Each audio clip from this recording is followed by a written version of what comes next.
ሰላም እንደምን ቆያችሁ ተማሪዎች። ዛሬም እንግዲህ በሌላ ፕሮግራማችን የተገናኘ ነው ማለት ነው። ዛሬ እንግዲህ የምንመለከተው ከስድስተኛ ክፍል ሂሳብ ትምህርት ላይ የተወሰደ በተለያየ ጊዜ ለስድስተኛ ክፍል ተማሪዎችን ሞዴል ኤግዛም የተጠየቁትን ጥያቄዎችን ዛሬ ክፍል 3 እንመለከታለን ማለት ነው። በየትኛውም በኢትዮጵያ ክልል ላይ ሆናችሁ እንደዚህ ያለ ይዘት ያለው ትምህርት ለምትማሩ ተማሪዎች ካላችሁ እንዲሁም ደግሞ ልጆቻችሁን ለምታስጠኑ ወላጆች ይህን ቪዲዮ እስከ መጨረሻው ድረስ እዩት። እንዲሁም ደግሞ ለዩቲዩብ ቻናላችን አዲስ ከሆናችሁ ሰብስክራይብ አድርጉና ጀምሩ። ቪዲዮ ላይክ አድርጋችሁ ጀምሩ። እጅግ በጣም ቀላል ነገር ነው። እንዴት እንደምትሰሩ አሳያችኋለሁ ማለት ነው። እንግዲህ ከጥያቄው ስንነሳ የተጠየቅነው ጥያቄ ከነዚህ ምርጫ ውስጥ አንጻራዊ ብቸኛ ቁጥር የሆነው የትኛው ነው ተብለን ተጠየቅነው ማለት ነው። አንጻራዊ ብቸኛ ቁጥሮችን የሆኑትን እነዚህ ጥንድ ቁጥሮች እነዚህ ጥንድ ቁጥሮች ከአራቱም አንጻራዊ የሆነውን መለየት እንደማለት ነው።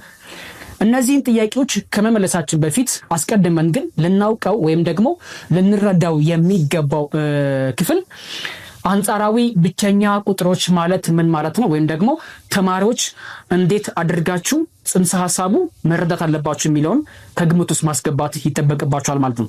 እንግዲህ አንጻራዊ ብቸኛ ቁጥሮች የምንላቸው ማለትም ሁለት ጥንድ ቁጥሮች ላይክ እንደዚህ ያሉ ጥንድ ቁጥሮች ማለት ነው 48 እና 40 ሁለቱም ቁጥሮች አንጻራዊ ብቸኛ ቁጥሮች ናቸው ወይስ አይደሉም ብለን ለመወሰን ከፈለግን አስቀድማችሁ ልታውቁት የሚገባ ነገር ምንድነው?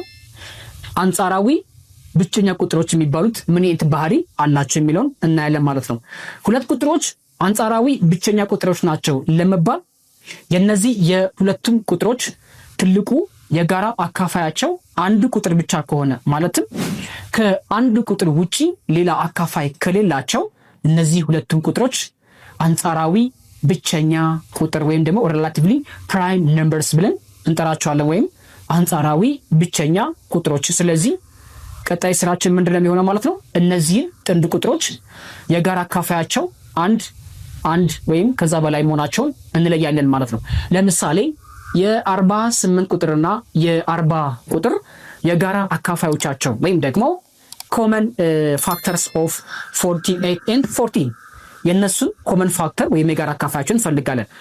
48 የሚያካፍሏቸው ቁጥሮች 48 በስንት ቁጥሮች ይካፈላል የሚለው መለየት አለባቸው አስቀድማችሁ።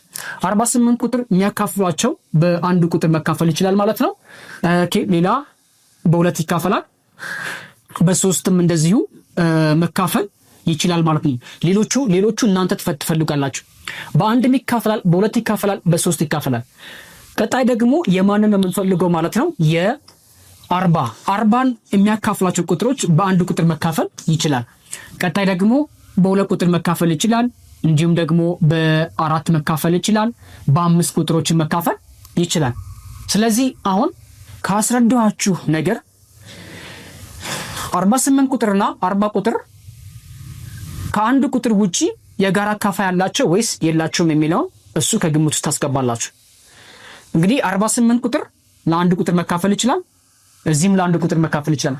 ምክንያቱም መቁጠሪያ ቁጥሮች ከዜሮ በስተቀር ማንኛውም ቁጥሮች በሙሉ ለአንድ ቁጥር መካፈል ይችላሉ ማለት ነው። ዜሮም እንደዚሁ። ስለዚህ 1 2 የጋራ አካፋዮች ናቸው በትንሹ።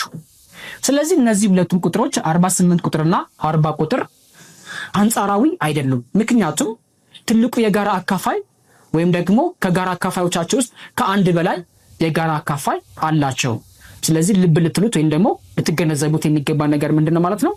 48 ቁጥርና 40 ቁጥር ከአንድ በላይ የጋራ አካፋይ ስላለው እነዚህ ሁለቱም ቁጥሮች አንጻራዊ ብቸኛ ቁጥሮች ሊሆኑ አይችልም። ስለዚህ መልስ መሆን አይችልም። ለስንመለከተው 113 እና 100 የሚለው ነው። ለን ከመሳታችን በፊት ደግሞ አሁን የተናገርኩትን በደንብ እንዲገባችሁ ሐመር ውሃ ልስራ። የ25 ቁጥርና የ50 የጋራ አካፋዮቻቸው አሁንም ፈልጉላችሁ። የ25 የጋራ አካፋዮች የምንላቸው 25 ቁጥር ለስንት መካፈል ይችላል? ለአንድ ቁጥር መካፈል ይችላል። ያ ማለት 25 ነው። እንደገና 25 ቁጥር ለአምስት ቁጥር ማካፈል ይችላል። ያ ማለት ስንት ማለት ነው? 5 እንደማለት ነው። 25 ቁጥር ለስንት ማካፈል ትችላላችሁ? ለራሱ ለ25 በመናካፈልበት ሰዓት መልሳችሁ አንድ ይመጣል ማለት ነው። እንግዲህ 1 5 25 የ25 አካፋዮች ናቸው። ፋክተርስ ኦፍ 25 ናቸው። በተመሳሳይ መልኩ ደግሞ የ50 አካፋዮችን እንፈልጋለን። 50 ቁጥር ለስንት ማካፈል እንችላለን? ለአንድ እናካፍላለን። ድርሻ 50። ስለዚህ በአንድም ይካፈላል ማለት ነው። 50 ቁጥር ለሁለት ብታካፍሉት መልሳችሁ 25። 50 ሲካፈል ለ5 10። 50 ሲካፈል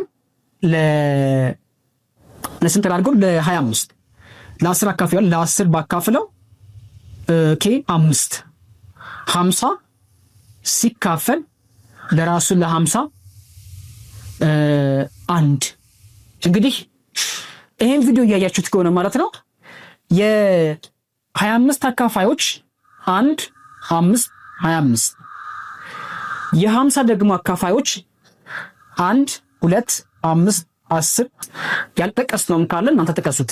ስለዚህ ከጋራ አካፋዮቻቸው ውስጥ ማንን ነው ማለት ነው 1 5 25 የጋራ አካፋዮቻቸው 1 ቁጥር አለ፣ 5 ቁጥር አለ፣ 25 ቁጥር አለ።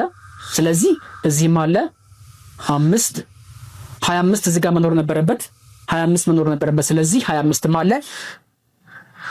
50 ሲካፈል ለ25 ሁለት ጊዜ ስለዚህ 25 አለ ማለት ነው።